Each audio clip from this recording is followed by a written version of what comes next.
Do you ever find that you put the same resolutions into your New Year's resolutions list year after year and you haven't done anything about them? Right? That's me in the comments below if that is true for you.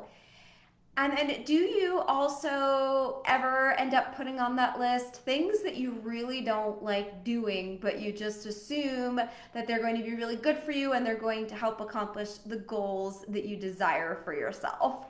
Right? That's true in the comments below if that happens for you. Now, what if you could develop habits for yourself to accomplish those goals that feel recharging, that are things that you like to do to help you attain your goals, that you feel like instead of forcing yourself into taking those actions, that you feel inspired to do those activities? The good news is some of you may have seen the photo that I posted of my recording studio for the last couple days. And that was me recording the online course Embody Vibrant Health. And I was recording very specifically the how to create a recharging habit section. Thus, I thought I would share with you a couple of those tips. I'll share three of them. And then, of course, I can always let you know how to dive into the course so you can get more information and really get a full plan as to how you're going to plan out this year and the habits that you want to cultivate.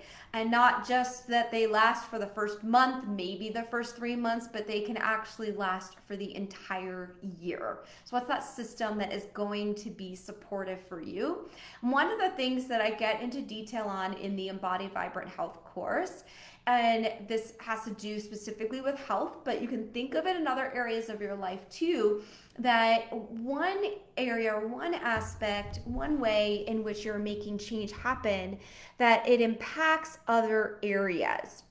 So it's actually for health, it's called the Radiant Health Pyramid.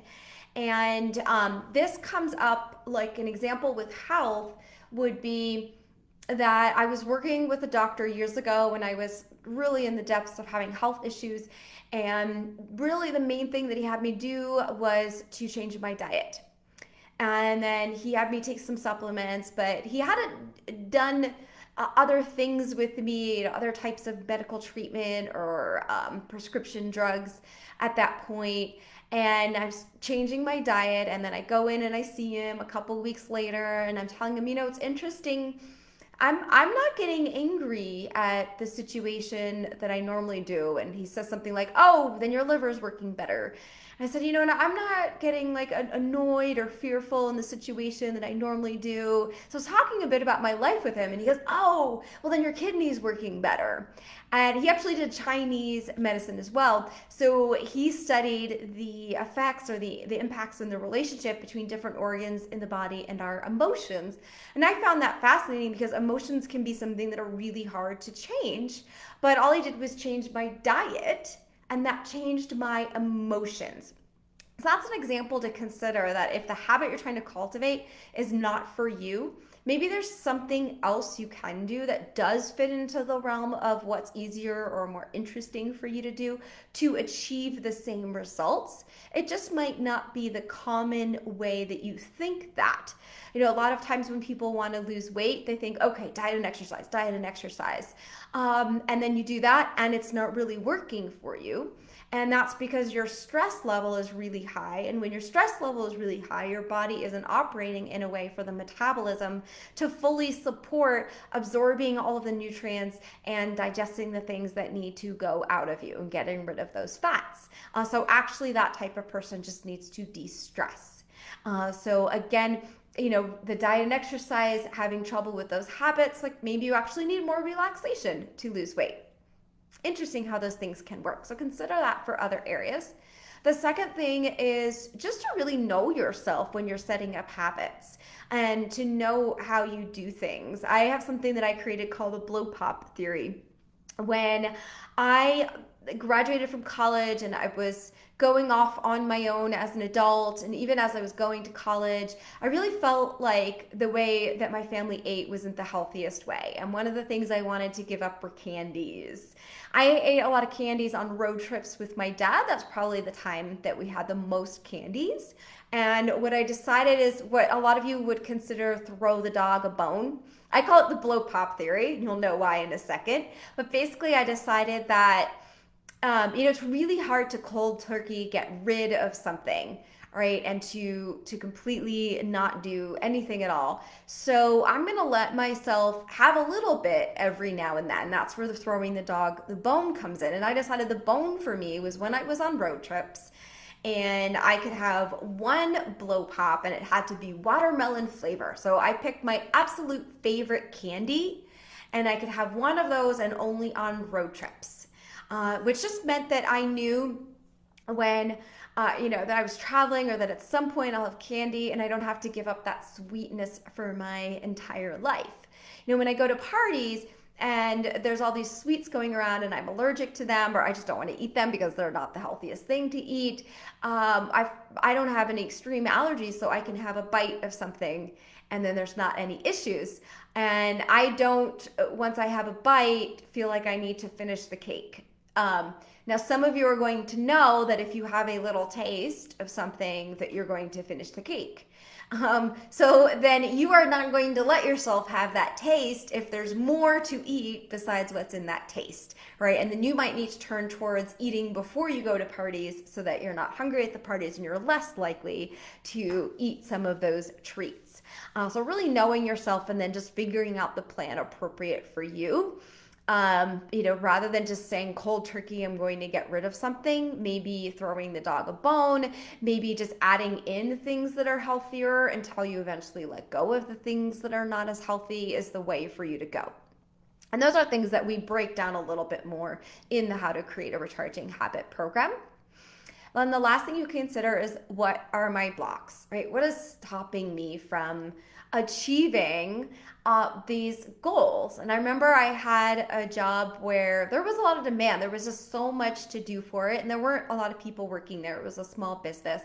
So I really wore a lot of hats. And as people left the organization, it really meant that I was the one who was knowledgeable about all the different areas and filling in the different areas. And I also wasn't feeling that valued in that job. And I think that demotivated me. So I just wasn't doing a great job. I wasn't getting much work done. I also realized at the time that I wasn't dancing. And I started going to ballet classes again. And I kid you not, but all of a sudden, despite nothing changing in the situation at the job, I was getting more productive, I was more excited about the work, and I was getting more creative. So looking at the block of, well, I wasn't feeling valued, but I also wasn't doing things to make myself excited about myself and my life. And when I literally opened that door, I was able to release that block and go through it and accomplish what I wanted. There's also a system that I've created of really asking yourself questions to understand more deeply what those blocks are. And then once we really know what they are, to the deeper layers of ourselves, we can work through them and create the plan to do that. Now, here's the deal. For those of you who are still watching this video till the end, I want to reward you for watching. I appreciate you having this level of interest. And when you have this level of interest, we want to keep feeding it with more, right? That's also part of developing a habit, is giving yourself that reward system. Thus, I'm going to give you a reward for watching this video till the end.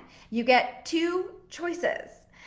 So you can either get the whole Embody Vibrant Health course, which dives into the physical, energetic, mental, emotional, and spiritual layers of healing. Or you can get just the How to Create a Recharging Habit course once I post that online as a separate course. And that will have you break down exactly like what your goals are and what your habits are and what's going to be the best way for you to achieve them, which is a great thing to do at the start of the year for planning for the year to make sure that you're actually going to be successful at the goals that you've set forth for yourself. And I think that's especially helpful right now because of the pandemic and feeling so blocked from so many things. Let's make happen what we can, right? What is in our power? Or let's just put our best energy and our best foot forward towards what we can do, because we want life to happen as much as it can. I'm sure you do. So here's what you're going to do. If you're interested in the Embody Vibrant Health course, write Embody in the chat below. If you're interested in the How to Create a Recharging Habit course, then write Recharge in the comments below. And then I will message you and give you a link to get that course for 10% off. So a little discount. That discount is going to be available until Friday. Today is January 13, 2021. Discount is available until Friday, January 15. So you also get rewarded for taking quick action because you want to start the habits that you want to cultivate right away when the energy is high, when the idea is initiated. There is no better time than now to take action on these things. There you go. I gave you some more tips on how to create a recharging habit. Share some of your ideas below on what helps you develop a recharging habit. I look forward to connecting with you more in the future.